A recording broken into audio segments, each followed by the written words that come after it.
నన్ను బలపర్చు క్రీస్తు యందు నేను సమస్తము చేయగలను.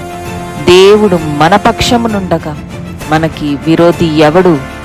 ఆమేన్, amen. Praise Lord. Praise Lord. అందరికీ ప్రైజ్ లార్డ్ అండి. Praise Lord. Praise Lord. ఈరోజు ప్రభు మనతో మాట్లాడును గాక. ఆమేన్.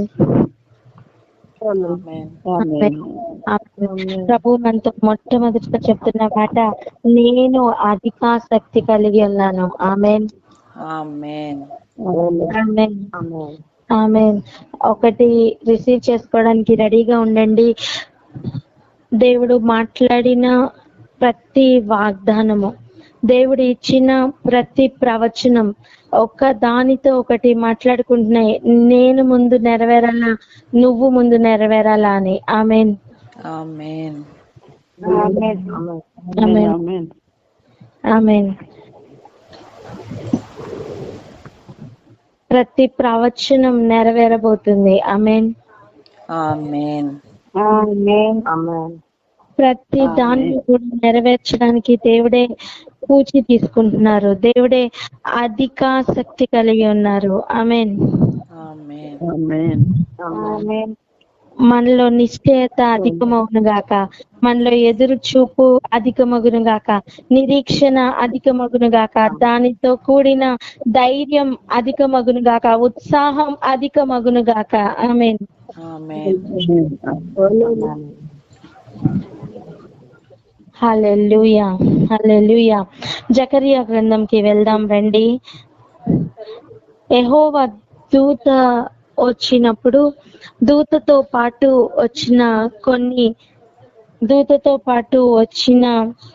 కొన్ని గుర్రములు ఉన్నాయి. దూతతో పాటు వచ్చిన కొన్ని గుర్రములు ఉన్నాయి. అవి గొంజి చెట్లలో ఉన్నాయి.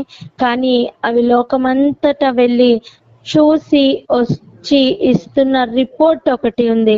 ఆ రిపోర్ట్ ని ఒకసారి చూద్దాం రండి. జకరియా గ్రంథం 1వ అధ్యాయం 15వ వచనం.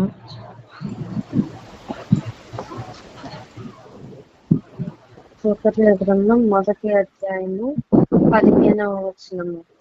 నిమ్మళముగా ఉన్న అన్యజనుల మీద నేను బహుగా కోపించుతున్నాను. ఏలయనగా నేను కొంచెము కోపపడగా కీడు చేయవలనన్న తాత్పర్యంతో వారు సహాయులైది. చాలు. అక్క 11 కూడా చదవండి అక్క ఒకసారి. ఇదే అధ్యాయం 11. జకరియా గ్రంథం 1వ అధ్యాయము 11వ వచనము. అవి గొంజి చెట్ల మధ్యను నిలువబడిన యెహోవా దూతను చూచి, మేము లోకమంతటా తిరుగాడి వచ్చి ఉన్నాము. ఇదిగో లోకులందరూ శాంతము కలిగి నిమ్మళముగా ఉన్నారని చెప్పాను. ఇప్పుడు 10 చదవండి అక్క.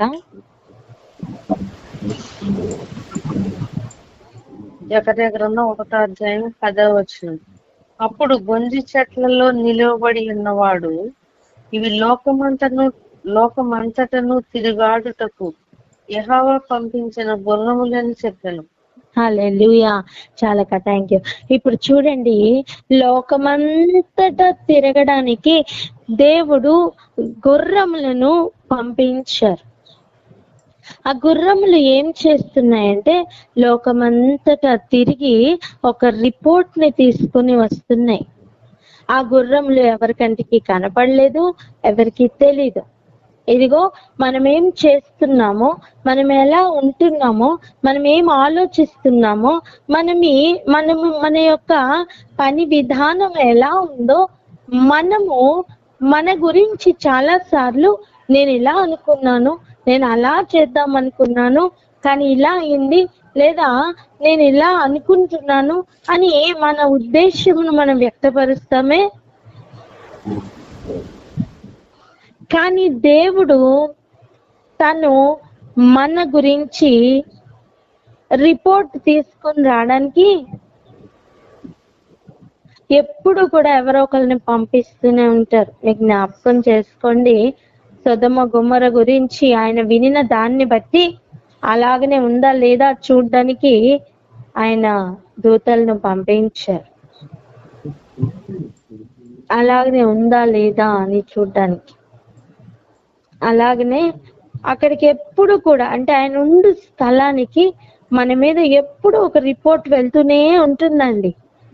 సో ఆయనే అలాగనే జరుగుతుందా లేదా అని చెక్ చేయడానికి లేదా అది ధృవీకరించడానికి దేవుడు పంపిస్తూ ఉంటారు.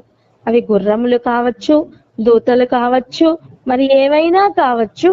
దేవుడు తను చూచిన దాన్ని బట్టి లేదా వినిన దాన్ని బట్టి ఆయన ఒక తీర్పులోనికి రారు.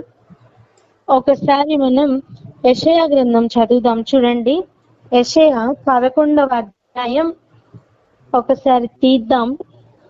3వ వచనం ఒకసారి చదవండి. ఇది ప్యూర్ గా యెషయా గ్రంథం 11వ అధ్యాయము 3వ చదవండి అక్క. మళ్ళీ ఒకసారి రిపీట్ చేయరా? యెషయా గ్రంథం 11వ అధ్యాయము 3వ చెప్తానక్క. మీరు చదవండి అక్క. యెషయా గ్రంథం 11వ అధ్యాయము 3వ వచనం. యెహోవా భయము అతనికి ఇంపైన సువాసనగా ఉండును. కంటి చూపును బట్టి అతడు తీర్పు తీర్చడు, తాను వినిన దానిని బట్టి విమర్శ చేయడు. నీతిని బట్టి బీదలకు తీర్పు తీర్చును, భూ నివాసులలో దీనులైన వారికి యథార్థముగా విమర్శ చేయను. చాలక ఇక్కడ చూస్తే లోకమును కొట్టుకుంటే. హల్లెలూయా. ఇక్కడ చూడండి 11వ అధ్యాయం 1వ వచనంలోనే మనం చూడగలం, యెషయా మొద్దు నుండి చిగురు పుట్టును అని. ఆ చిగురు ఎవరండి? ప్యూర్ గా యేసయ్య. ఆ యేసయ్య తాలూకా గుణగణాలను మనం ఇక్కడ చదువుతున్నాం. కంటి చూపును బట్టి ఆయన ఏం చేయడట? తీర్పు తీర్చడట. పోనీ వినిన దాన్ని బట్టి వాళ్ళు ఇలా చెప్పారు, వీళ్ళు అలా చెప్పారు, ఇలాంటి మాటలు ఆయన దగ్గర పనికిరావు. వినిన దాన్ని బట్టి ఆయన కదలరండి, కంటి చూపుని బట్టి ఆయన కదలరండి, ఆయన నీతిని బట్టి కదులుతారు. హల్లెలూయా. దానిలో భాగమే ఈ బయలుదేరి వచ్చిన గుర్రములు రావడానికి కంటే ముందే వారికి రిపోర్ట్ వెళ్తూ ఉంటుంది.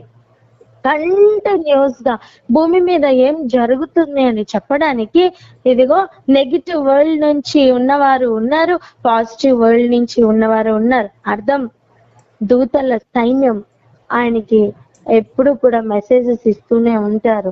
అంతేకాదు, లోకమంతటా ఆయన కన్నులు సంచరించట్లేదా? ఆయన ఆత్మ సంచరించట్లేదా? ఆయనకి సమస్తము ఎరిగి ఉన్న దేవుడు. అటువంటి దేవుడు ఒక రిపోర్ట్ కోసం ఇదిగో గుర్రములను లోకమంతటి మీదకి పంపించారు. ఆ గుర్రములు తీసుకొస్తున్న రిపోర్ట్ ఏదైతే ఉందో అది అథెంటిక్ రిపోర్ట్ అండి, అది నిజమైన రిపోర్ట్. ఇప్పుడు అవి చెప్పుతున్న మాట ఏంటి అంటే, లోకమంతా ఎలా ఉందట చూడండి. ఆ చెట్లలో నిలబడి ఉన్నవాడు, ఇవి లోకమంతట్లో తిరుగులాడుటకు యెహోవా పంపించిన గుర్రములని చెప్పాను. ఆ గుర్రం ఏమని చెప్తున్నాయట? మేము లోకమంతటా తిరుగులాడి వచ్చి ఉన్నాము, ఇదిగో లోకులందరూ శాంతము కలిగి నెమ్మలముగా ఉన్నారని చెప్పి. ఆ రిపోర్ట్ లో ఏమైనా నెగిటివిటీ కనిపిస్తుందా? లోకం అంటే శాంతంగా ఉంది, అంతే కదా, ఏముంది అనిపిస్తుంది. కానీ ఇప్పుడు చూడండి, నిమ్మలముగా ఉన్న 15వ వచనం, నిమ్మలముగా ఉన్న అన్యజనుల మీద నేను బహుగా కోపించుచున్నాను. వీళ్ళు నిమ్మలంగా ఎందుకున్నారు? వీళ్ళు నిమ్మలంగా ఉండడానికి కారణం ఏంటి? చూడండి, ఎలా అనగా నేను కొంచెము కోపపడగా కీడు చేయవలనన్న తాత్పర్యముతో వారు సహాయులైరి. దేవుడు కీడు చేస్తాననుకున్నప్పుడు ఆ తాత్పర్యముతో లేదా ఆ ఉద్దేశముతో సహాయులై ఎవరు నిమ్మలంగా ఉంటారో వారి మీదకి కోపము రగులుకుంటూ ఉంటుందండి.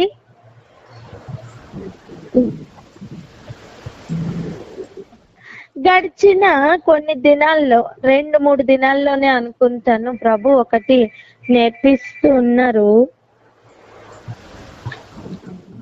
గడిచిన కొన్ని దినాల్లో ప్రభు నేర్పిస్తూ ఉన్నారు.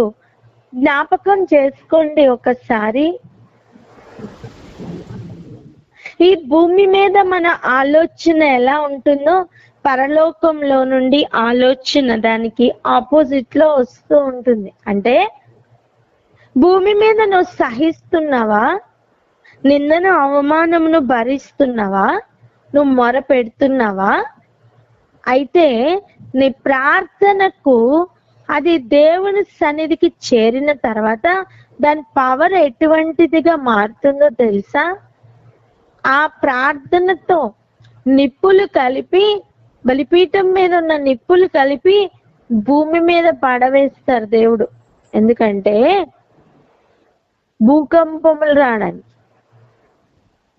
అంటే నేను చెప్తున్న ఉద్దేశం ఏంటి అంటే, ఇక్కడ నుండి నువ్వు దేవుడు కోపగించడానికి ప్రయత్నం చేసినప్పుడు లేదా ఆ తాత్పర్యం కలిగి ఉన్నప్పుడు దానితో ఏకీభవించి ఇంకా శాంతము కలిగి గనక ఉంటే ప్రభువు అలా ఏకీభవించిన వారి మీద కోపపడుతున్న సందర్భం అండి. అంటే దేవుడు అలా ఉగ్రతను చూపిస్తున్నప్పుడు మంచి పని చేసావు, అలాగే జరగాలి అని ఏకీభవిస్తున్న వారు ఆయనకి అక్కర్లేదు. అది అన్యజనులైనా ఏ జనులైనా. మోషేను దేవుడు అత్యధికంగా ఇల్లంతట్లో నమ్మకమైన వాడు అని చెప్పడానికి కారణం ఏంటో తెలుసా? ఈ జనాంగాన్ని మొత్తం నేను నాశనం చేస్తాను, తప్పుకో, నేను నీ నుండి అధికమైన జనాంగంను నేను మరలా పుట్టిస్తాను అని చెప్పినప్పుడు మోషే దానికి ఒప్పుకోలేదండి. అరణ్యంలోనికి తీసుకుని వచ్చి చంపేశావని చెప్పి నీ మీదకి అటువంటి నింద రాకూడదు, అయినా అలాంటి తప్పును అలాంటి కార్యం జరగకూడదని మధ్యలో నించున్నాడు. చూసారా? అటువంటి మోషేలు కావాలి. సంఘము మీద లేదా భూలోకం మీద ఉగ్రతను కురిపించకుండా, ఇదిగో నా రక్తమును చూసి వారిని క్షమించయ్యా అని అడుగుతున్న యేసయ్య వంటి కొడుకు లేకపోతే ఆయన సంతానం ఆయనకి కావాలి. అందుకే ఆయన అంటున్నారు, ఇదిగో నా ప్రియ కుమారుడు, ఈయన యందు నేను ఆనందించుచున్నాను, వీరి యందు నేను కోపగించుచున్నాను అనడానికి, వీని యందు నేను ఆనందించుచున్నాను అనడానికి వ్యత్యాసము ఒక్కటే. నీతిని నెరవేర్చడానికి వచ్చిన ప్రభు మీద ఆయనకి ఆనందం ఉంది. అదే నీతికి ఆపోజిట్ లో నించిన నిమ్మలముగా ఉన్న వారి మీద కోపం వస్తుంది. ఈరోజు మన పరిస్థితి ఎలా ఉంది?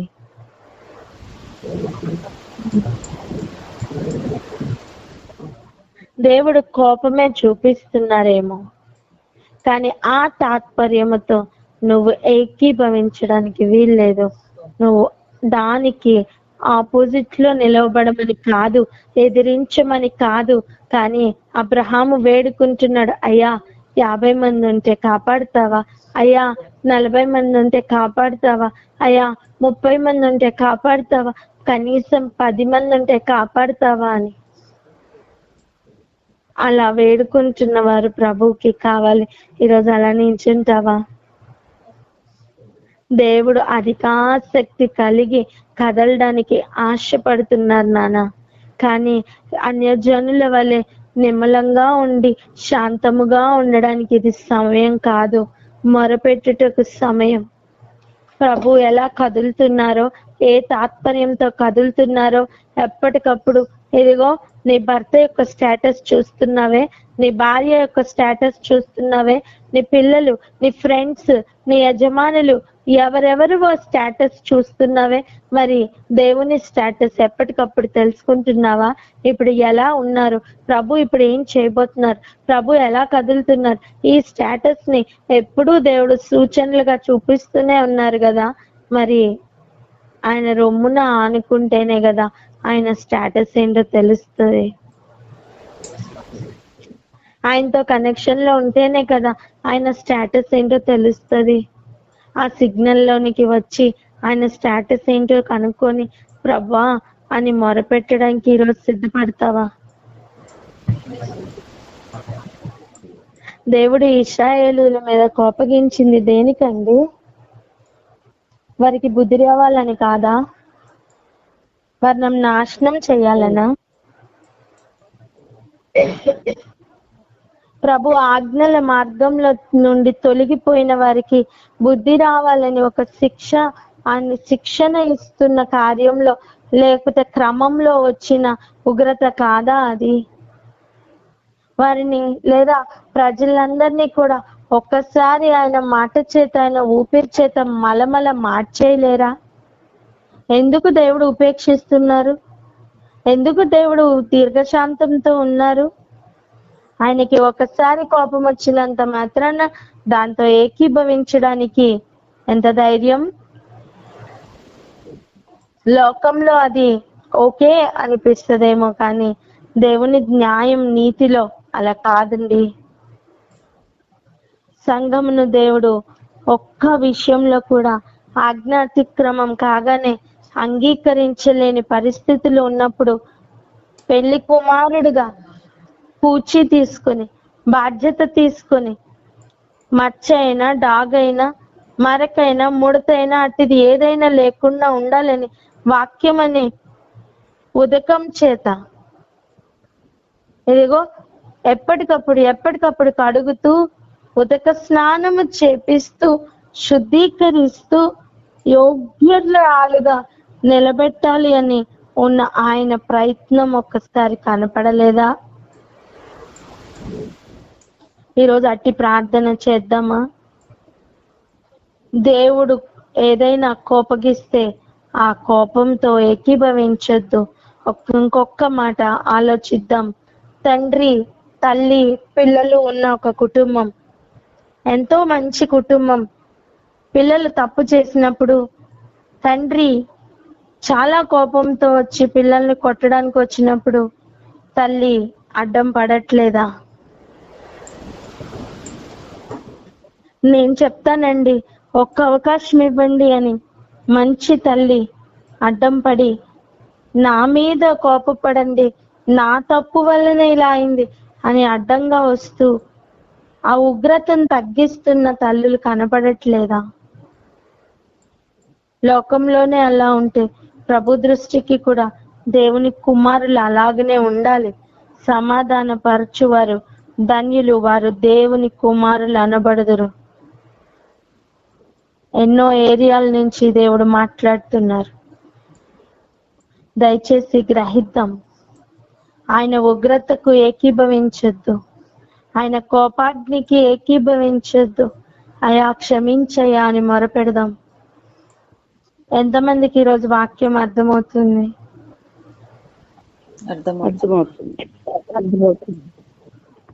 అలా అయితే ప్రార్థనలోకి వెళ్దామా? ఆయన అధికాశక్తి కలిగి కదులుతున్నారు. ఆయన మన హృదయపు ఆలోచనలు ఎలా ఉన్నాయని, మన మాటలు ఎలా ఉన్నాయని గుర్రములను పంపించి మన గురించి విచారణ చేయడానికి ఆల్రెడీ ఆ రిపోర్ట్ వెళ్ళిపోతుందండి. మన నీతిని ప్రదర్శించడానికి ప్రయత్నం చేసి వ్యర్థం. మన నీతిని ప్రదర్శించడానికి ప్రయత్నం చేస్తే అవి మురికి గుడ్డలతో సమానం. మన నీతి క్రియలు మురికి గుడ్డలతో సమానం కాదా?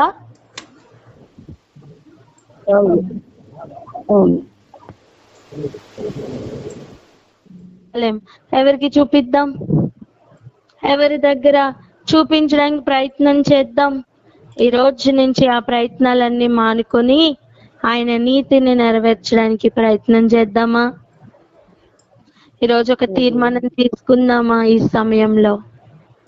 అయ్యా, మా నీతి క్రియలను చూపించడానికి ట్రై చేస్తున్నామేమో, మమ్మల్ని క్షమించండి అయ్యా. మేము ఎలా ఉన్నాం? మేము శాంతంగా ఉన్నామా? మేము నిజంగానే దుఃఖపడుతున్నామా అని టెస్ట్ చేయడానికి, అని రిపోర్ట్ తీసుకురావడానికి మీరు పంపించిన సైన్యము, అది ఎటువంటి సైన్యమైనా కావచ్చు, ఆ సైన్యము మీకు ఆల్రెడీ రిపోర్ట్ ఇస్తూనే ఉందయ్యా. నేను మీ దగ్గర నుంచి దాచుకొనలేనయ్యా, మిమ్మల్ని మీ కన్నుల నుంచి నేను తప్పించుకొనలేనయ్యా. యథార్థ హృదయంతో ఈరోజు ఆయన సన్నిధిలో లొంగిపోదామా? ఎవరికైనా ఏదైనా కీడు జరిగినప్పుడు భలే మంచిగా అయింది అని ఎవరైనా అంటే ఆ మాటను బట్టి వారికి కీడు తగ్గుతుంది, నీ మీదకి కీడు వస్తుంది. ఇదే కదా ఆయన నీతి.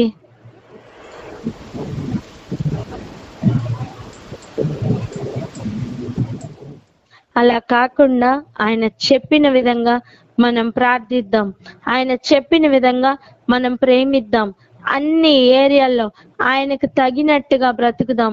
మన బ్రతుకులు పూర్తిగా ఆయన చేతులకు అప్పగించుకుందాం. ఎవ్వరు మనం స్వంతంగా మన స్వనీతినో లేదా మన సొంతంగా మనం చేస్తున్న కార్యాలను నేనేం చేస్తున్నానో ఎవరికి అర్థం కావట్లేదు ప్రభా, నీకు ఒక్కరికే అర్థమవుతుంది ప్రభా అని కూడా నిరూపించాల్సిన అవసరం లేదండి. మనం ఏం చేస్తున్నామో ఆల్రెడీ రిపోర్ట్ వెళ్ళిపోతూనే ఉంది. ఏ మాట పలుకుదామా? మనం ఏం చేస్తున్నామో ఆల్రెడీ రిపోర్ట్ వెళ్ళిపోతూనే ఉంది అని. మనం ఏం చేస్తున్నామో ఆల్రెడీ రిపోర్ట్ వెళ్ళిపోతూనే ఉంది. మనం ఏం చేస్తున్నామో ఆల్రెడీ రిపోర్ట్ వెళ్ళిపోతూనే ఉంది. ఎవ్వరు తప్పించుకోలేము నాన్న. ఆ రిపోర్ట్ చాలా అథెంటిక్ రిపోర్ట్, ఆ రిపోర్ట్ చాలా జెన్యూన్ రిపోర్ట్. అందుకే శాంతముగా ఉండడానికి సమయం ఇది కాదు, కానీ అలా అని గలిబిలి పుట్టించవలసిన పని కూడా లేదు, కానీ ఆయనకు మొర పెట్టవలసిన సమయం. హల్లెలూయా. ప్రార్థనలోకి వెళ్దాం. ఆసక్తి కలిగి కదులుతున్న సమయం. మనం ఆయన తట్టు తిరిగితే ఆయన మన తట్టు తిరుగుతానని వాగ్దానం ఇచ్చిన సమయం. ప్రార్థన చేసుకుందాం అక్క.